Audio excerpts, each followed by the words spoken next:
In the last module, we showed you how to download the test or demo version of WinOLS, and in this module, we're going to dive into a high-level view or tour of some of the software functionality so we can start getting to grips a little bit with the software and understand how it works and some of the functions that we have available. This particular module is not intended to be an all-encompassing tour of the software. Rather, this will be high-level as we move further through this practical skills section of the course, and then as we move into our worked examples, you're going to start to build a more thorough understanding. For this particular module, I don't want to overwhelm you with all of the functionality, but rather just start to get to grips with some of the more common functions and features that you will be using on the day-to-day basis. So let's dive into the software. As it's open here, there's really not a lot we can do. And in fact, we see that the majority of the toolbar up here is actually grayed out because at the moment we have no project open. So let's get started by opening a project. There's a couple of ways we can do that.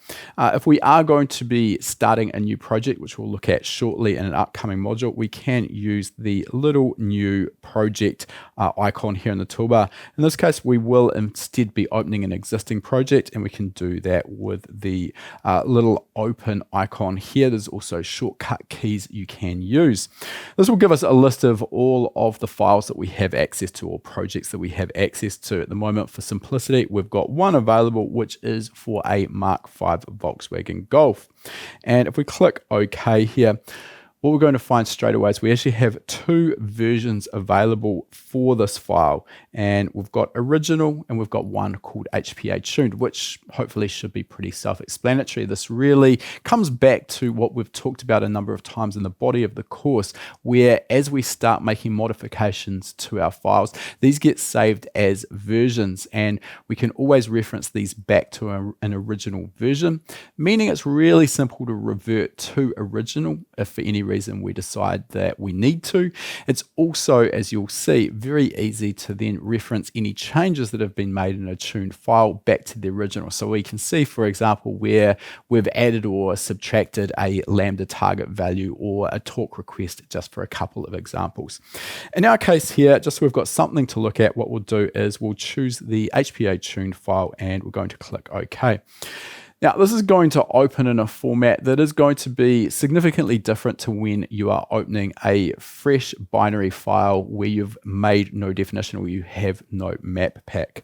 Let's just have a quick look around here. For a start, we have this window in the middle. This is where we're going to be completing a lot of our work. We've got a few ways of viewing this, which we'll look at shortly. We can move it around. We can maximize this just like you'd be used to essentially in any Windows software.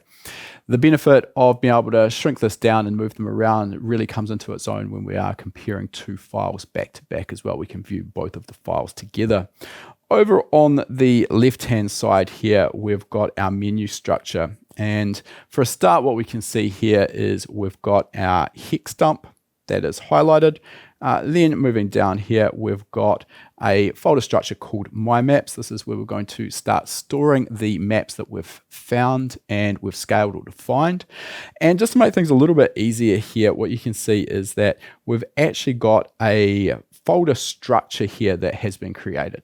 The reason for this is that, as we've already talked about in the body of the course, there is almost always going to be multiple maps for a lot of the functions we're going to be looking at. So for simplicity, it's nice if we can store all of the maps relevant to a particular function in the same place.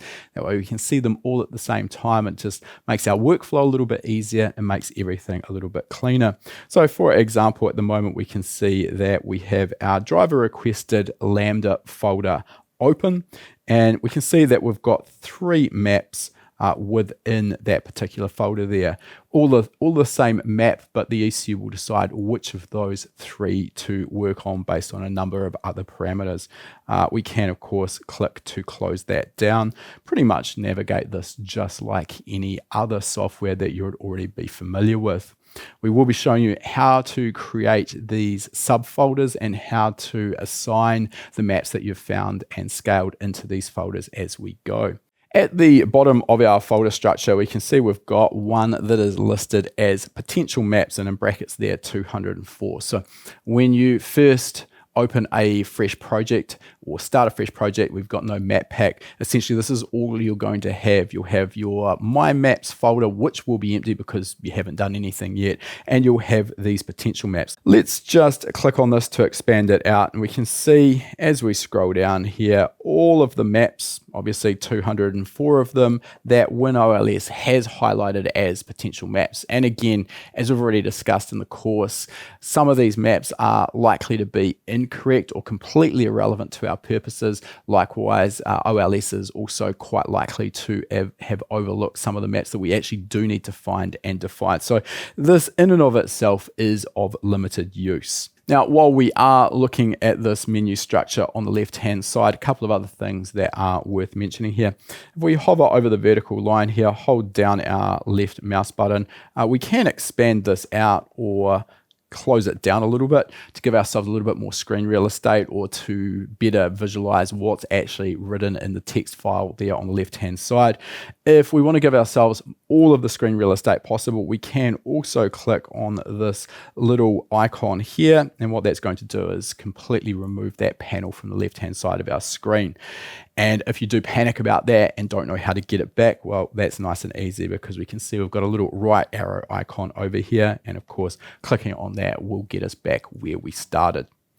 Now, looking up the top of our menu structure, I'm not going to again go through everything here, but some of the more common parameters that we will be using. Up here, we've essentially got some zoom functions for our X and our Y axis, and we can manipulate these just to give us a better visual representation of what we're actually looking at. And so we're going to be using those quite frequently as we go.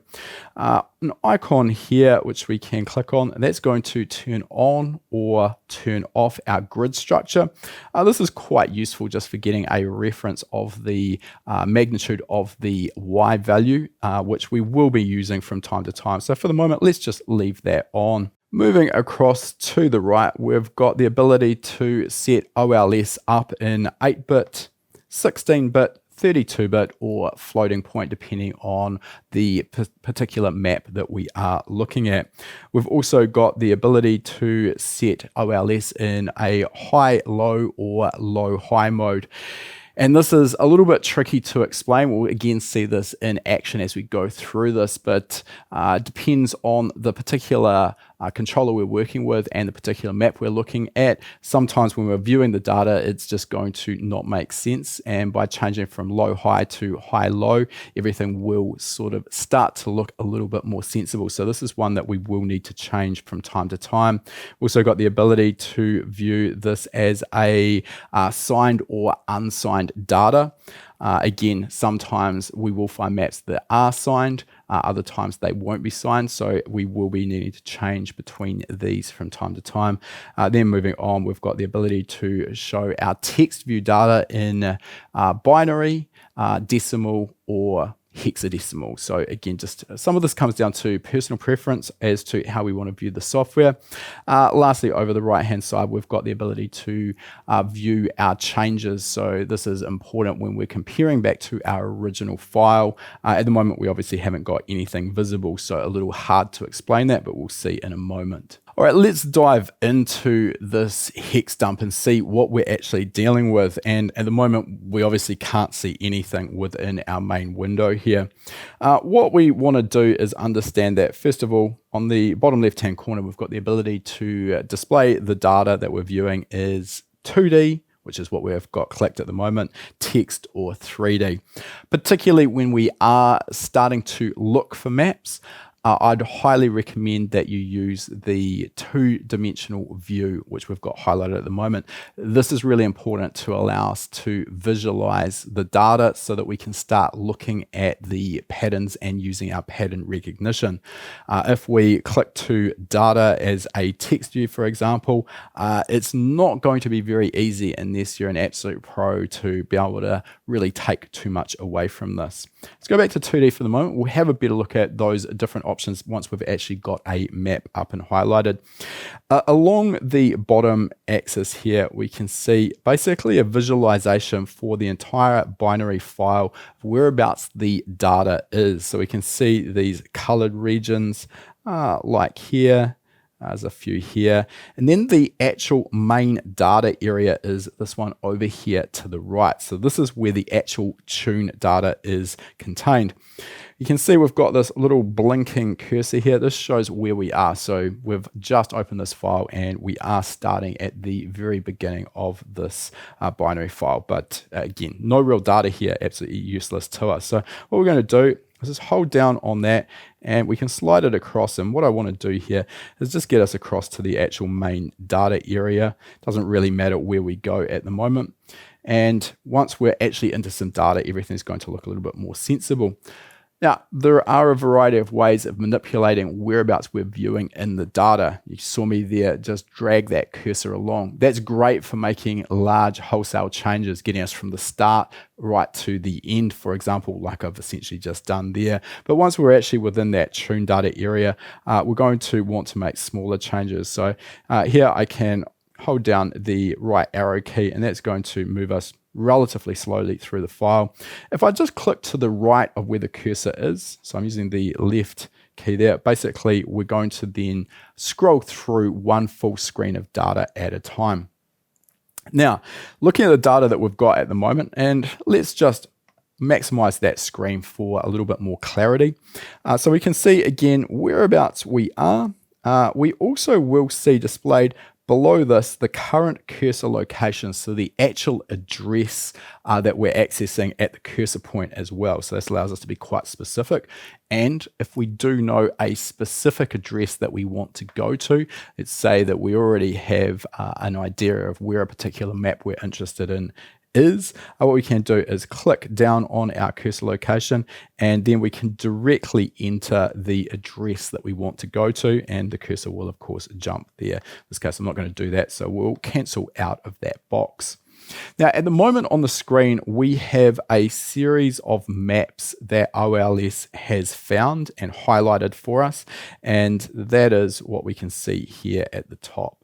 So it's highlighted these as 14 by 12 tables, and they are 8-bit. So again, not all of the time will these actually be tables that are relevant or of interest to us. Other times they will be, but this is how that raw file will look once WinOLS has gone through it and found the potential maps or things that it thinks are going to be maps. Seeing as we're now in an area of this binary file that actually contains tuned data, we can get a better sense of what the text 2D and 3D views actually look like. So again, of course, at the moment we're on two-dimensional. As I suggested, we want to be on 2D when we are actually trying to use our pattern recognition, because we see these visual patterns just like we've got here. Let's change across to text view though. And now we are viewing the map exactly the same. You can see it's still highlighted, but now in a text view. So we have the address on the left-hand side of this. And we've also got a kind of a visual representation of the data magnitude here that is demonstrated across to the right-hand side. Now, looking at this at the moment, we are in a decimal format. We know that because we see that the little 255 icon is highlighted here. Let's just change that by clicking on the hexadecimal icon. So that will now change to hex. So each of those pieces of data were originally 4 values. Now they've dropped to 2. Just our change between hexadecimal, which we know are the largest hexadecimal value, FF, is the equivalent of 255 in decimal. Let's change that now across to binary, and obviously now we see that everything gets much larger. We're now representing each of those bytes of data as a binary value. Now, when we are looking at the data like this in a text view, the other thing we can do is manipulate the width of the columns. So at the moment we can see the width or number of columns that we have across. Let's just actually swap this back to our decimal for the moment. And what we can do, we can see down in the bottom right hand corner, it's showing us that at the moment we are operating with a width of 6. So basically 6 bytes in width, and we can manipulate that. If I press the M key, we'll see that that steps up to 7, 8, 9, 10, 11, 12. We can also drop that back down by using the W key. Now, why that's important is that if we look at this potential map, And the little header here says that it is a 14 by 12 map and it's 8-bit. Okay, so what does that actually mean? Well, it means that the map, if we were looking at a conventional three-dimensional table of values, it is going to be 14 by 12. So what we want to do in order to sort of make this look a little bit more sensible is we want to get the width of our table there to match. So again, coming back down to the bottom right hand corner, at the moment that is a width of 10. So we can click the M key, take that out to 14.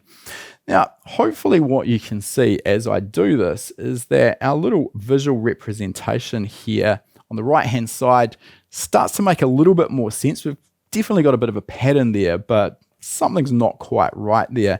And the reason it's not quite right is that our starting point for our map is right here.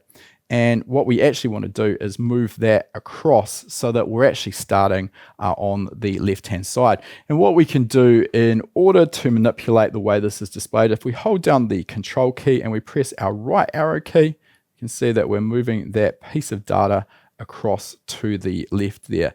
Now, what that does is it gives us a nice graphical representation over here on the right hand side of what that table data looks like. So this is something that is really important to keep in mind when you are using this text view and finding and defining these files or maps, I should say.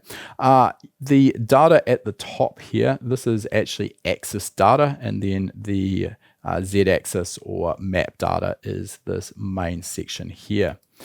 All right, let's have a look now at a map that has already been defined. So what we can do here is close down our potential maps. Let's look at our driver requested Lambda, and we'll double click there in order to open up our subfolder. And we've got 3 tables here. So let's double click on our first one here. So looking at this table as it's opened up, we've got a 3-dimensional text view table, which doesn't probably look dramatically different to what we'd expect with a commercial reflashing software package. Maybe not quite as pretty or intuitive, but still pretty self-explanatory. Let's dive into the table in a little bit more detail. And the y-axis or vertical axis here, we've got our engine speed. The horizontal axis here, we've got our relative torque in a percentage form. And then, of course, the numbers inside of the table, the z-axis values there are our lambda targets. And looking at the values in the table, we can see that some of them are green and others are blue.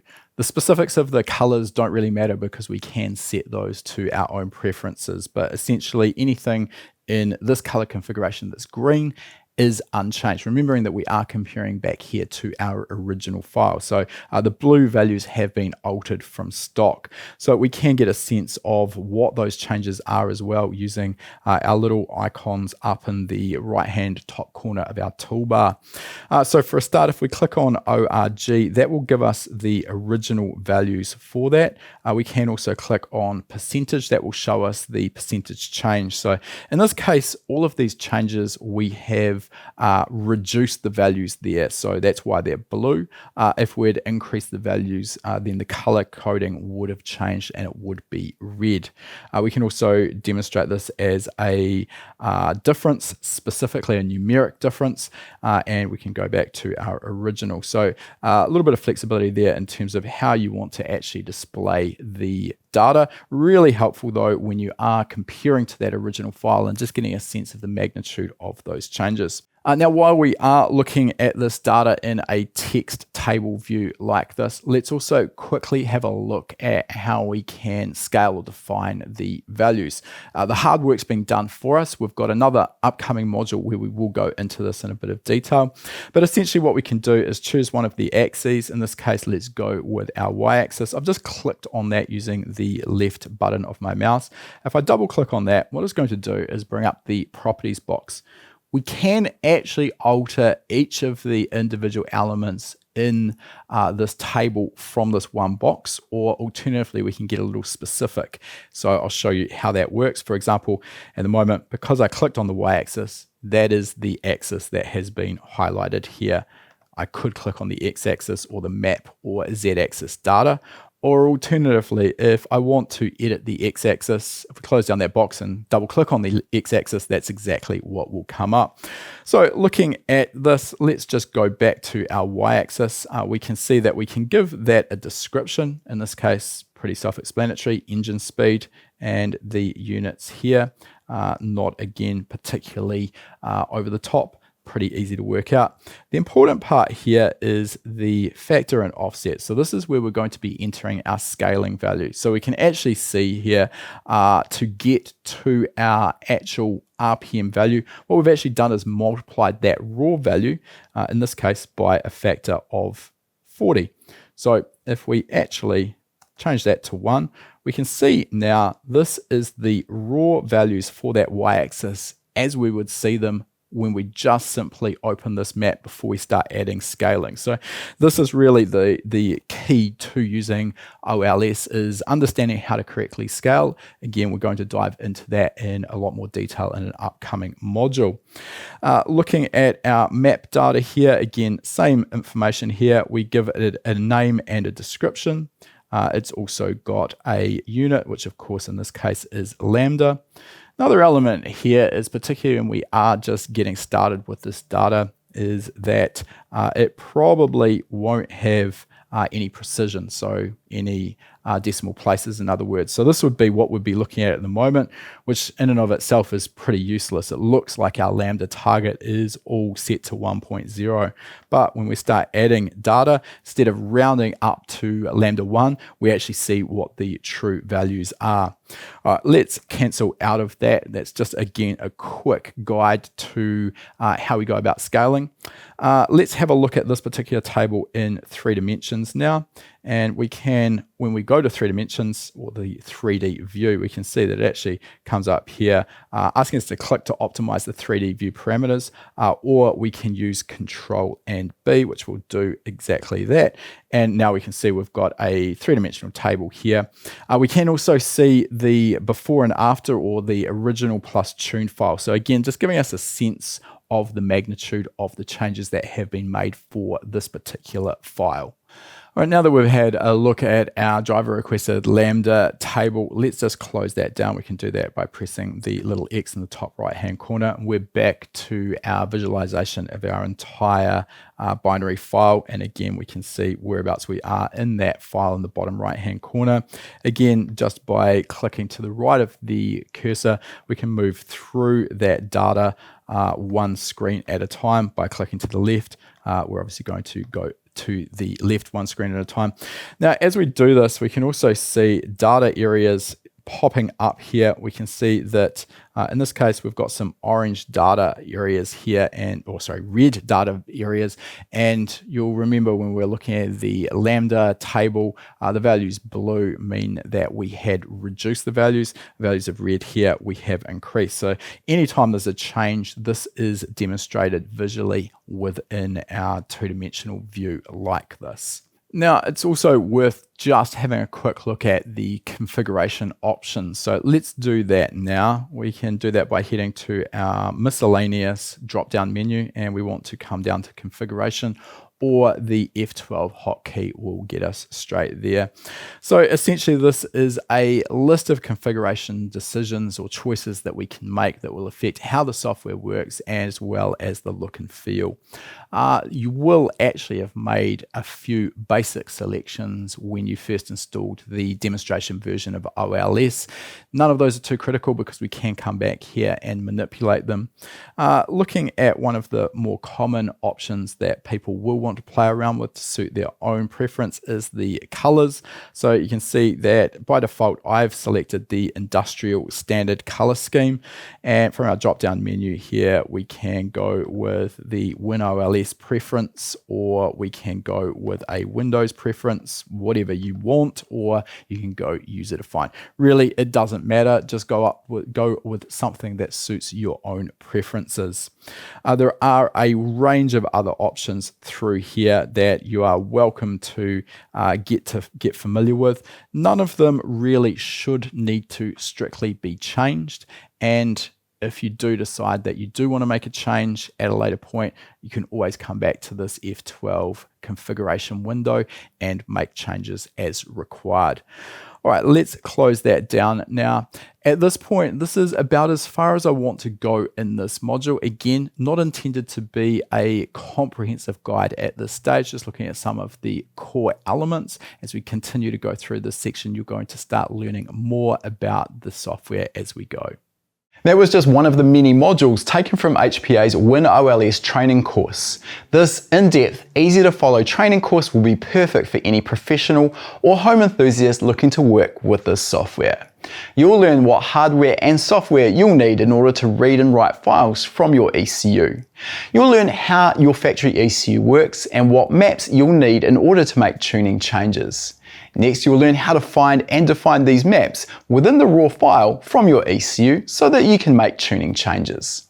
Finally, we break down the entire process of using WinOLS into 6 easy steps that you can apply irrespective of the car or ECU that you're tuning. For more information and to purchase this course, click the link to enroll now.